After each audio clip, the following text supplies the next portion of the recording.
I'd like you to turn to the book of James this morning, if you would. James chapter 3. We're finishing up chapter 3 today. We started the last half last week, and we'll hopefully be finishing up the James chapter 3 today. I was thinking next week is our child dedication. I'll make a few announcements here at the end of the service, but as we're looking for that, I don't know who plans the schedule here, but we put the baby dedication on Time Change Sunday. And something about that just seems like it's not going to be a good thing. And so maybe if we go into it very much aware of that. I mean, time's changing, and it's springing forward. It's not even the good one, where you get an extra hour. You really don't get an extra hour. It's kind of like your tax. When you get your taxes back, you just get the hour that they took from us in the spring back in the fall. And when you get your tax refund, you're just getting what you paid in back. And it's both things are a scam, I think. But I think we should get rid of taxes and daylight savings time, and that's my message. I'm not running for office, but that should get an amen or two right there. James chapter 3, and let's look in verse number 13. You can remain seated. It'll be on the screen here for you. I know we've stood a lot here already this morning, so let's follow along here together. James chapter 3, starting in verse number 13. Who is a wise man and endued with knowledge among you? Let him show out of a good conversation his works with meekness of wisdom. But if ye have bitter envying and strife in your hearts, glory not, and lie not against the truth. This wisdom descendeth not from above, but it is earthly, sensual, and devilish. For where envying and strife is, there is confusion and every evil work. But the wisdom that is from above is first pure, then peaceable, gentle, and easy to be entreated, full of mercy and good fruits, without partiality and without hypocrisy, and the fruit of righteousness is sown in peace of them that make peace. Seth, would you mind just lifting your voice here and praying over the message? Heavenly Father, just thank you this morning for being in this place, Lord, just that we can be here and take in your word, Lord, and let you move your spirit among us, Lord. Just ask that you would open our minds and our hearts to receive it. In Jesus' name I pray. Amen. We looked last week at James has given us some tests of our faith, and we've had quite a few. If you were looking in the mirror and was able to see what a Christian looked like, what a true believer looked like, James gives us almost the job description, if you will, or the description of what a Christian should look and act like. The test of our faith is like a mother. If you were to say a mother is, and describe that, she's one who loves her children, sacrifices for her children, teaches her children, provides for her children. A husband maybe is one who loves his wife, puts her needs before his own, leads his wife. We find that when we describe someone or a position, if you will, like that, then there's certain characteristics that we think of. I will see a news article about something horrific that's happened that maybe a mother or a father or something like that has done to a child or a spouse against each other, and you think that's not how a mom should act, or that's not how a true husband or wife would act. And so if they're lacking in an area as a mom, we don't reject or question that position or relationship, but rather we would want them to repent, return, and grow into what they should be. And that's what James has been teaching us. It's written to the 12 tribes that are scattered abroad. He's speaking to believers. And if you have been a Christian for very long at all, you know that there are times in our life where we don't measure up. We're not acting much like a Christian at some points in our life. So James is not writing this to say, hey, if you don't line up 100%, then you're not a Christian. He's writing this to say, this is what a Christian should be. And if you see an area that a true believer should be acting in, and that area is lacking in your life, it doesn't necessarily mean that you're not a believer. It means you're not acting like one. I don't know how many times that growing up that, I've heard my dad say to my brother, never to me, but he said to my brother, act your age and not your IQ. He said that. It's had to be at least a dozen times in the last 6 months. But anyway, I think about the idea of representing Christ, who we are in Him. So these tests of faith, we looked earlier in the book of James that a Christian responds to trials and tribulation with joy. And so there are times in my life when I may not be responding to those trials and tribulations with joy. I'm going, okay, I'm acting in the flesh here. I am handling this in my own power and strength and not in His. And so it's evidence that I am not acting or I'm not walking in the Spirit. A true believer endures temptation. A true believer receives the word with meekness. He acts upon what he hears. Be not a hearer of the word only, but a doer, James says. He takes care of the widows and the fatherless. He bridles his tongue. Then in chapter 2, he doesn't show partiality based upon wealth or status. A true believer loves others as they love themselves. A true believer has a faith that works. Faith without works is what? Dead. We just looked at that. And then in chapter 3, the whole first part of the chapter talks about the tongue. And we talked about the taming the tongue and then the flaming tongue. It's like a spark that if we're not careful can just start fires everywhere it goes. And then last week we looked at a true believer walks in wisdom. He says, who is a wise man and endued with knowledge among you? Let him show out of a good conversation his works with meekness and wisdom. Wise being this characteristic to show out, to make known in the ways of his life. James is saying, whoever is wise among you is not just one who knows a lot, but it's one that when you look at their life, they make known their wisdom by the way they live.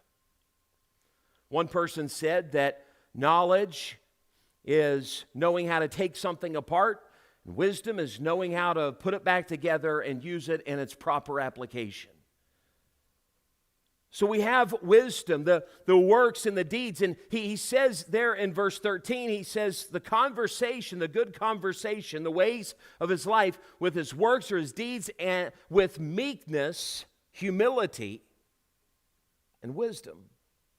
So James says the one test of genuine faith is a practical trait of taking what you know and the experience that you have and applying them to your life with common sense. Now, that is like just bottom shelf stuff right there. But he goes on in verse number 14, and he talks about the contrast of that. He says that this is what wisdom looks like, but in contrast to that, he says, if you have bitter envying and strife in your hearts, glory not. He says, don't brag about that, and don't lie against the truth. Have you ever been caught like red-handed, or caught someone red-handed, and they just lie about it? And you know it's not the truth, but they stick to that. I mean, they stick to their guns. They stick to that story.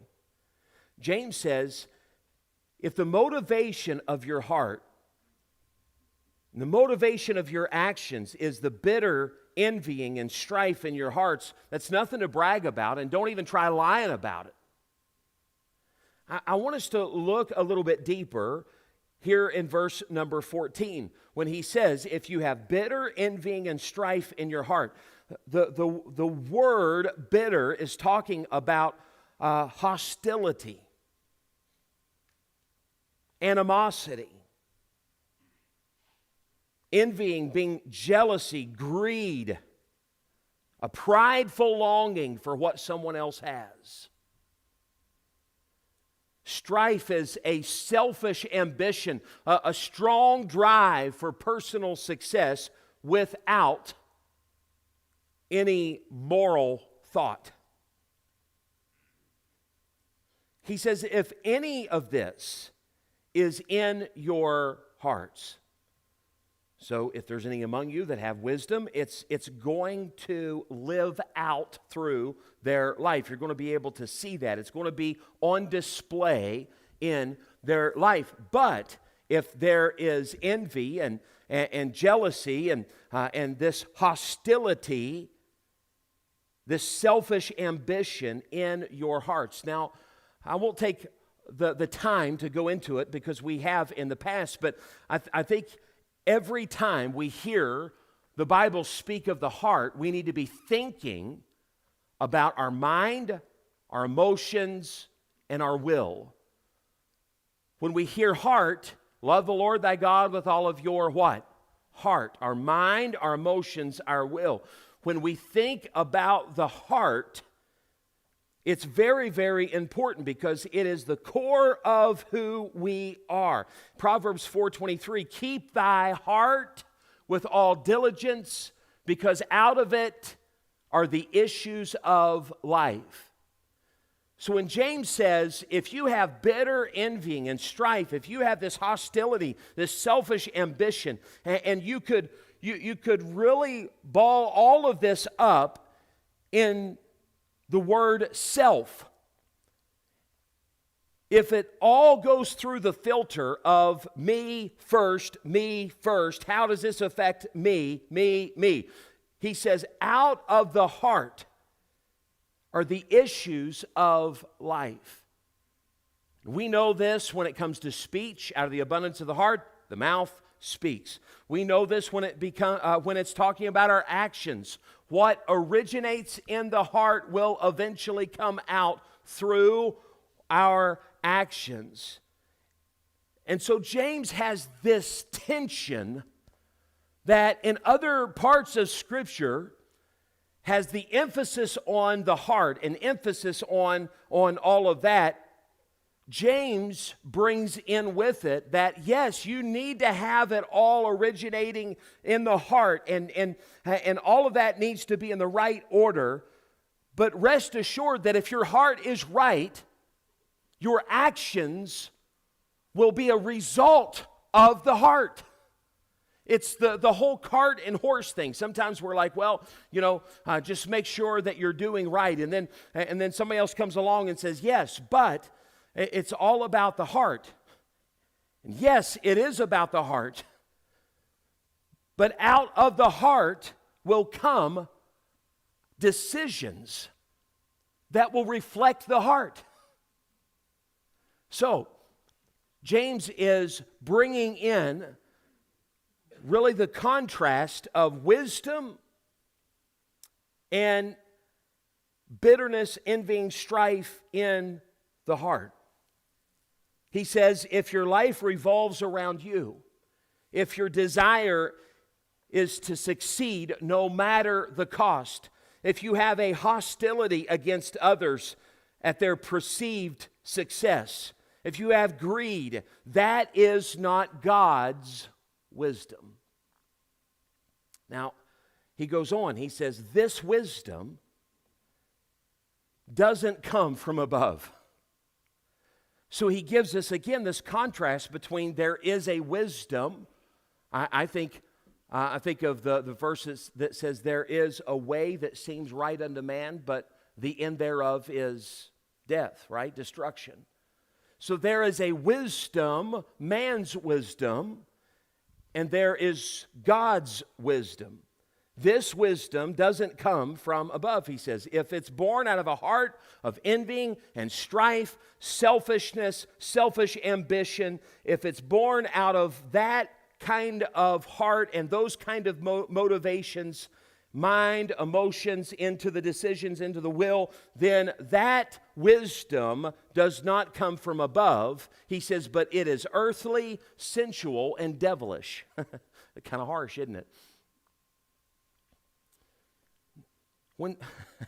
If someone said, yeah, I really wasn't happy with the decision you made the other day. In fact, it was a little earthly and sensual and devilish. Yeah. I'm like, pump the brakes, man. Come on. What in the world? It's interesting that he uses those words, because we find the believer has three enemies: the world, the flesh, and the devil.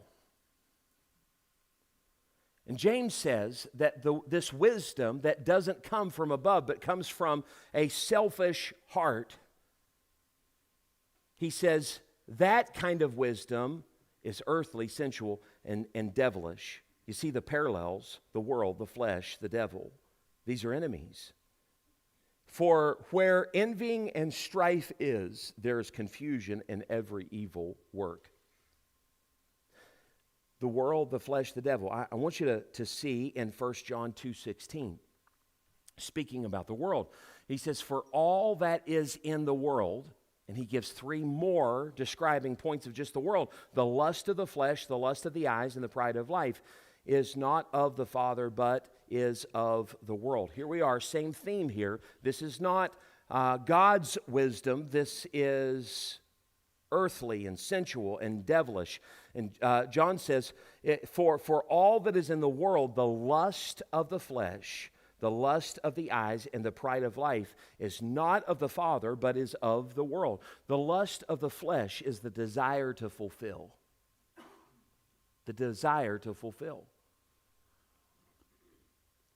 And not to go on a rabbit trail here, but the lust of the flesh are usually things that within the right context is totally appropriate, but taken out of that context is sensual, earthly. Like, for instance, sexual sin. In the context of marriage, God says it's a beautiful thing. He created it. He's perfectly fine with it. Be fruitful and multiply. He actually encourages it. But outside of that context, but listen, what is the lust? What is the temptation? The temptation is always to fulfill that desire outside of the context in which God has provided for us. And it doesn't matter if it is outside of marriage. It doesn't matter if it's fornication or adultery or anything like that. When it comes to sexual sin, it is always done. The lust is to take what God made and made appropriate and given us the right way to fulfill that, taken out of that. That's the lust, is to fulfill that outside of the context in which God deems appropriate and is provided for us. Food.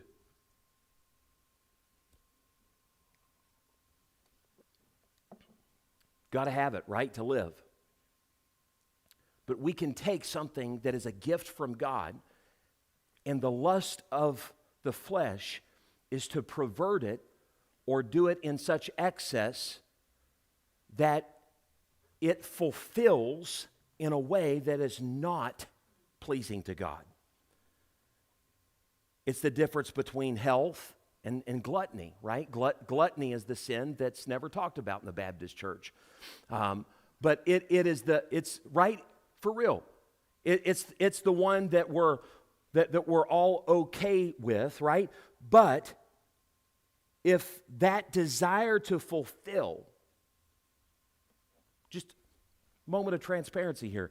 I told Holly last night, man, I couldn't sleep. I've been trying to make better choices in what I eat. And I told our men in men's Bible study the other night, Matthew Rakes had just an excellent lesson on idols. And I told our men, I said, we always need to be on guard when we're tired, when we're hungry. Why? Because that's the lust of the flesh. That's when all of that gets more and more intense. When we're in an extremely stressful season in life. So last night, man, I can't sleep. And where's the first place I go? I can tell you, it wasn't to the Lord. I went to the kitchen, man. I'm like, what do we got in the cupboard? And I made healthy choices last night. Praise the Lord for that. I don't always win on that. But all I'm saying is the desire to fulfill. Sometimes it's with drugs. Sometimes it's with alcohol. Sometimes it's with sexual sin outside of marriage. Sometimes it's with food. Whatever it is, he says, all that is in the world, and he lists this first, the lust of the flesh. Can you see that? That we have an adversary that walks about seeking whom he may devour, and all that is in the world points us to fulfill this desire within us in a way that's outside of what God has provided for us. Can you see that this morning? That there is a world around us, a system around us that is constantly putting things before us to fulfill the lusts and desires within us outside of what God has provided for us. He says the lust of the flesh, then he says the lust of the eyes. So where the lust of the flesh is the desire to fulfill, the lust of the eyes is the desire to have. James says, man, you've got this envying, you've got this strife. Now watch this, how this parallels. He says you've got envying. If you have envying in your heart, that's jealousy. The lust of the eyes is a desire to have. I want what I see. It's the desire to have. In the world that we live in, we not only are faced on a daily basis with a system of thinking to fulfill our desires, but also a temptation in front of us to fulfill that desire to have. Nothing is marketed to what we need. It's marketed to what we desire to have. You're not going to see a commercial come on TV and go, I tell you what, this truck will get you from point A to point B. Buy this and it will be reliable. Buy this and it will meet your needs. That's not how marketing goes. The marketing goes, let's fulfill what you want. Your neighbor pulled in. You want to be like him. You want to be riding around in style like this. And it's not just that. It's everything in life. Try this product and it will fulfill your desire to have. And we have this lust of the eyes. The eye of man, the Bible says, is never satisfied. And I can take you to many landfills that will prove just that. Because last year's have to haves is now at my thrifty mama. Can I tell you something for real? Do you realize how much that we haul to the dump?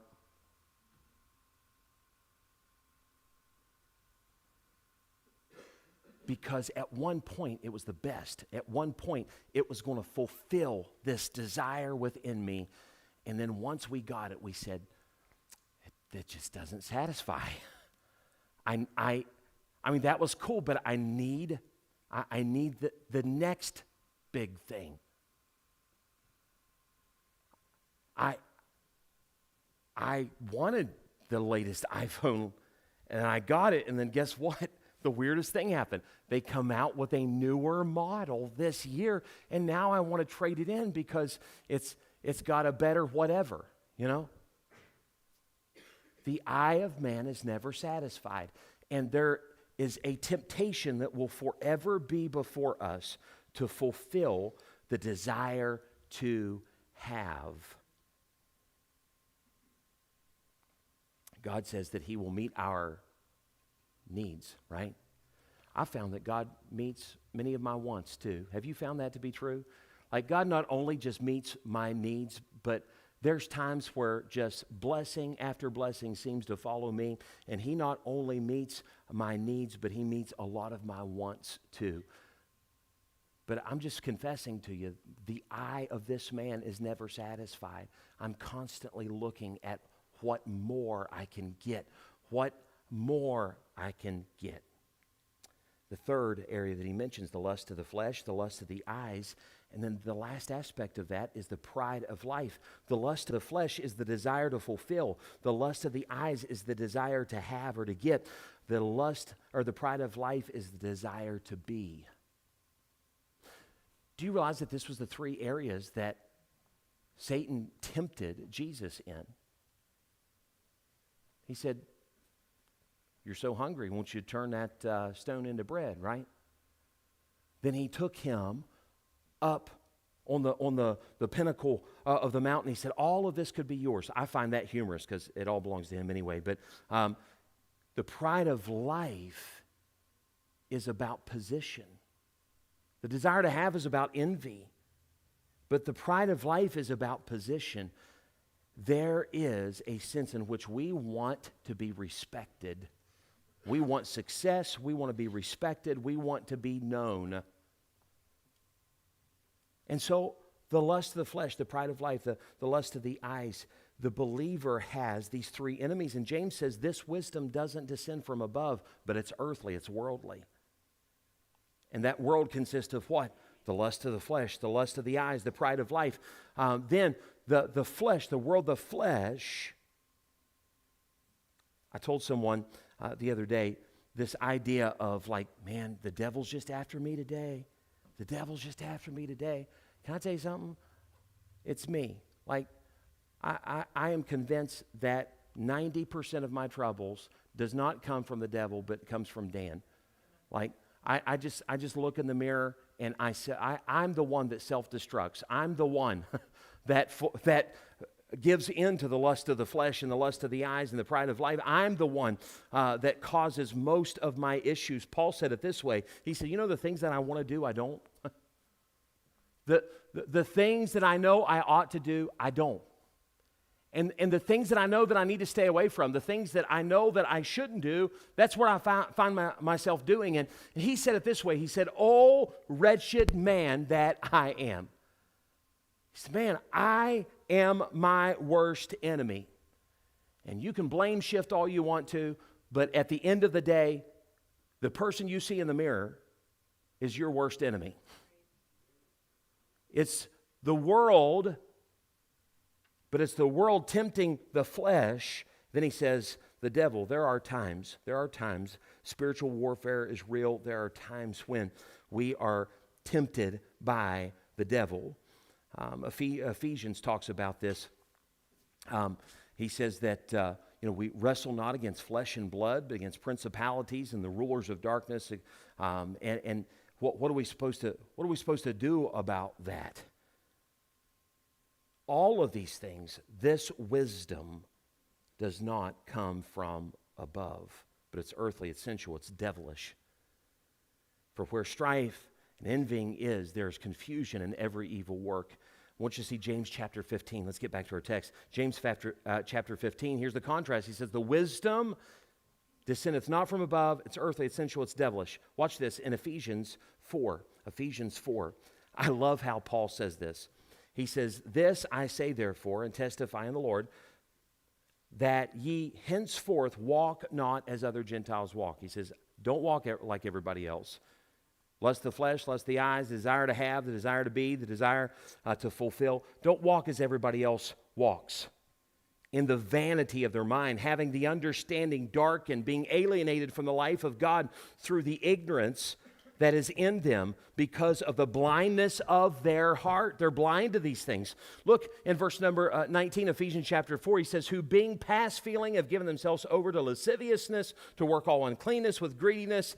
And I love how he says this in verse 20. He says, but ye have not so learned Christ. You know what he's saying? He said, you didn't learn that from Jesus. You may have learned that from your own lust. You may have learned that from others, but you didn't learn that from Jesus. If so be that ye have heard him and have been taught by him, as the truth is in Jesus, that ye put off concerning the former conversation, the former life, the old man. It's corrupt, it's according to deceitful lust, and be renewed in the spirit of your mind. What do we do when these temptations come? When the temptations of the world, the temptations of the flesh, the temptations of the devil. He says, put off concerning the former conversation. He says, and be renewed in the spirit of your mind, that ye may put on the new man, which after God is created in righteousness and true holiness. So he gives this contrast. This wisdom is not from above, but we have wisdom that comes from above. James 3:17, but the wisdom that is from above is first. This is what it looks like. It's pure. The wisdom that comes from above is pure. Here's what a life lived with God's wisdom looks like. It's pure, having no faults. It's faultless. He says, then peaceable. Peaceable speaks of the well-being. It's talking about as a whole. And we're always talking about some peace.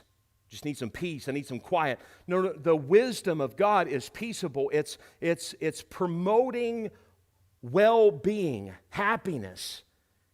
It's a state of happiness. Now watch this. God's peace indicates that there is reasons that we would not be peaceful otherwise. So what do you mean? God's peace indicates that when we have it, there is a sense of well-being, there's a sense of contentment, there's a sense in life's not falling apart all around me. And when God gives us his peace, he gives it in the midst of circumstances when life's falling apart all around us. That's why, is it Philippians that says, the peace that passes understanding. Fill your hearts and minds through Christ Jesus. When we think about peace, we think about a calmness, not because life is calm, but because our heart is calm. That peace does not come from our wisdom. That peace does not come from selfishness. That peace does not come from envy. That peace comes from above. He says it's pure, it's peaceable. He says it's gentle. The word gentle here is speaking about being merciful or showing grace, some leniency, some tolerance.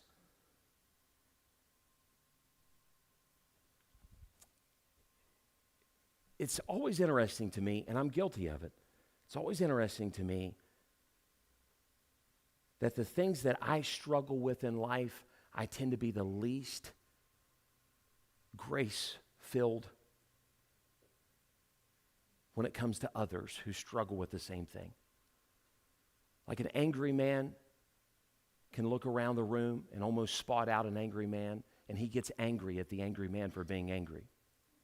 You ever notice that? It's like, watch your temper. Dude, what's happening with you right now? Don't you worry about what's happening with me. He says, it's peaceable and it's gentle. Jesus gives this example of the beam and the mote.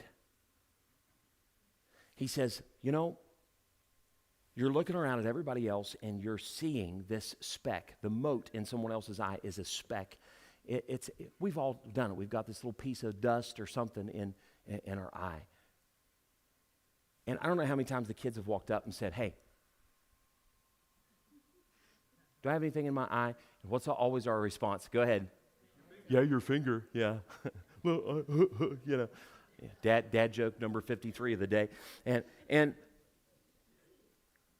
it's interesting because you can't see what's in their eye. I mean, like 99% of the time, I'm like, I see nothing in your eye.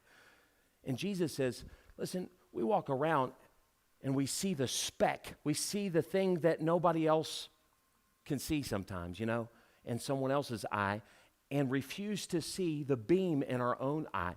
He gives the contrast of this little speck of sawdust that's in someone else's eye when you got a 2x4 hanging out of your eye. You're walking around with two 2x4s going, hey, looks like you got something in your eye there. They're like, yeah, but what about it? I'm fine. Get that thing out of your eye, You're walking around with a 2x4 coming out. It is such a contrast that it's ridiculous. And Jesus says that because, hey, we need grace toward others, and pure and peaceable wisdom that comes from above has grace, has gentleness, has peace. It's pure. It's easy to be entreated, meaning that when someone comes to them, they're willing to see fault in themselves, easily to be taught, full of mercy, compassion, and good fruits. Good fruits is the outcome. It's good outcome from our actions. That's what it is. Without partiality, we're not trying to be divisive here. Without hypocrisy, we're not pretending. It's not fake. It's sincere. The fruit of righteousness. Now, I want us to look down. Verse number 18, we're done. Because when we go into chapter 4, he says, from whence come wars and fightings among you? He's about to address conflict. He said, these wars and fightings, where do they come from? And as he's leading up to this, realize that when this epistle was written, it wasn't written with chapter and verse divisions here. This is a continuing, flowing thought. He says, easily be entreated, without partiality, without hypocrisy. Verse number 18, and the fruit of righteousness is sown in peace of them that make peace. And it's almost like James answers the question before he asked the question. He says, now we're sowing in peace by those that make peace. It's gentle, it's pure, easy to be entreated. It's full of mercy. It's full of without partiality, without hypocrisy. And then he has the question. So, where do these wars and fightings among you come from? I thought it was kind of humorous. It's okay. He says, where do these wars and fightings come from? Well, come they not hence, even of your own what? Lust. He points back to chapter 3 and goes, it's because of your wisdom. That wisdom that does not come from above, that envy and strife, that selfish ambition that's from your heart. Is that not where wars and fightings come from? So, lastly, he gives this picture of sowing. Well, we know that picture, don't we?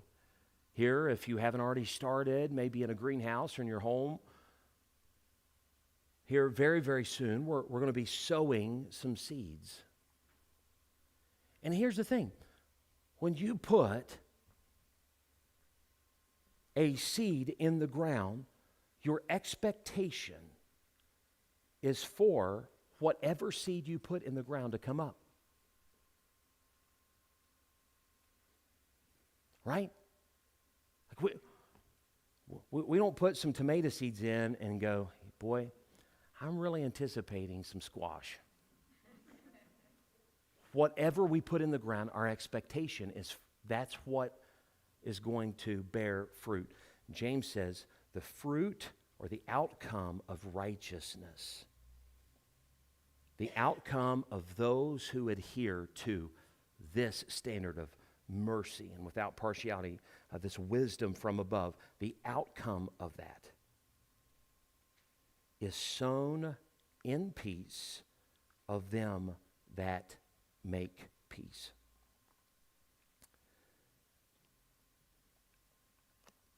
A application here this morning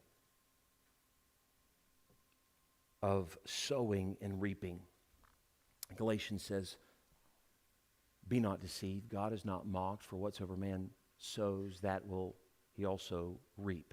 There is a sowing and reaping principle that is always true. You always reap what you sow. What you put in is what you'll get out of it. One person said, you always reap more than you sow. The seed that you plant, the fruit that you'll get from that seed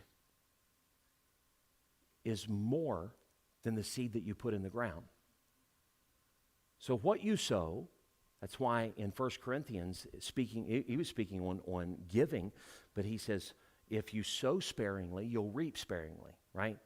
So if you sow sparingly, if you don't sow that much, you're not going to reap that. If you don't plant that much, you're not going to harvest that much. But you reap more than you sow, and the other principle is you always reap later than you sow.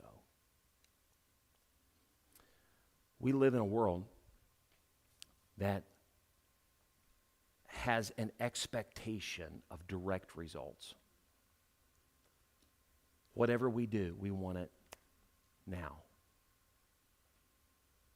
We have instant everything, and there's a market out there to make what did take hours into, this is already prepackaged here, pop this in the microwave, instant, right? Instant coffee, instant mashed potatoes, instant whatever. We want what we want now. We're ticked off in the drive-thru when fast food isn't fast enough for us. You know, there is this sense in which we want what we want when we want it. And life in general doesn't work that way. We actually have to manipulate life to get that kind of result. Left to its natural self, we will always reap later than what we sow.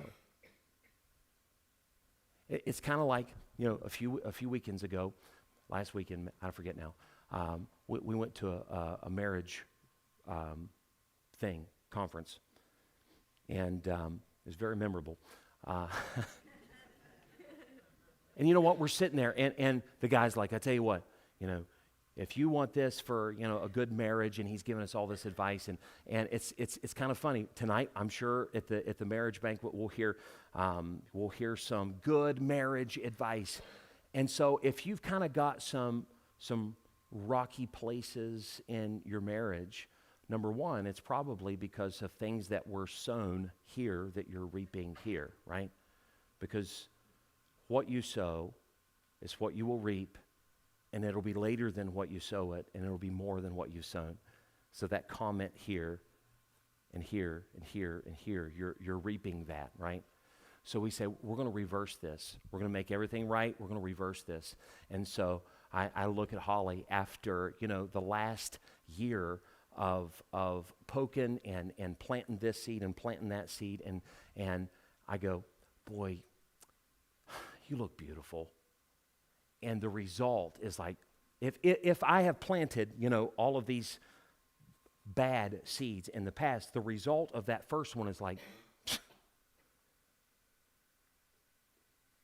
but my expectation is, I said she looked beautiful, and it didn't fix everything.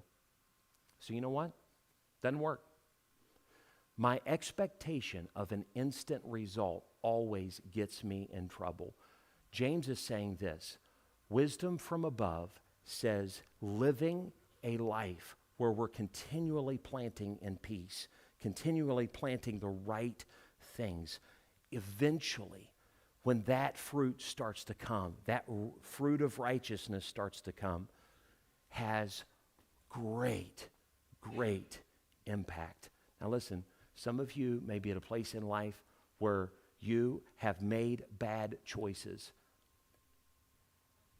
And here in this place, March the 3rd, 2024, you may say, man, I want a different life. Can I tell you something? The planting starts today, but don't be surprised when the reaping doesn't happen like that. Can I tell you something? You rob a bank, you can be like, Lord, didn't mean to do that. I'm going to start doing better now. You're going to jail, man. Like, right? He says, if you better be a person that continually reaps or continually sows in peace, because you always reap what you sow. You always reap more than you sow, and you always reap later than you sow. This morning our heads are bowed for just a moment. Let me ask you this.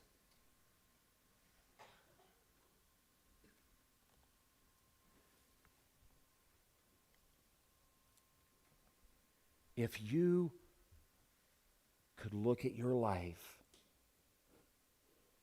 the way we look at investments. I saw in the paper the other day, there's a bank offering like 5-point-some% for 6 months, a 6-month CD. What you do is you put that there and you're expecting a return, but you're not going to see that return for a minimum amount of time. If we looked at our life, I know that my giving isn't maybe automatically going to get results here. I know that my investment in this person isn't going to get automatic results, but I'm just going to go through life planting and planting and planting and planting. And when you see someone, like James says in verse number 12 and 13, he says, if you see the wise person, they're constantly living out their life in that wisdom, and that wisdom doesn't come from beneath, but it comes from above. And we would be wise this morning just to say, Lord, help me today. Help me today. And then help me tomorrow. And then help me the next day. Help me to depend on you. Lord, may Jesus work through me. eventually the way of life is totally different. We're always going to have the temptation, the lust of the flesh, the lust of the eyes, the pride of life. But after a while of just continuing to plant, we start to harvest.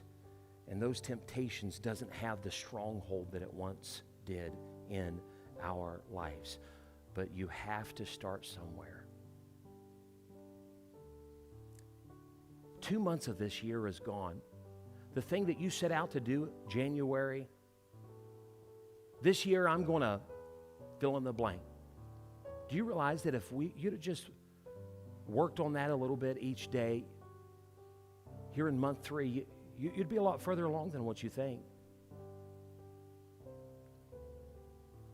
We have to get away from the idea of instant gratification, instant success, instant fulfillment.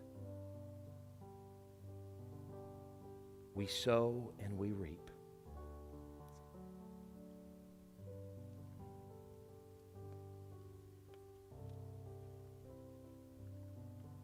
Just take a minute. Say, Lord, what areas in my life have I got this backward in?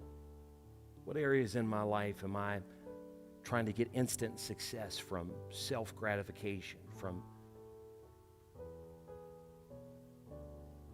greed, envy, jealousy?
Look up here just for a second. I'm going to ask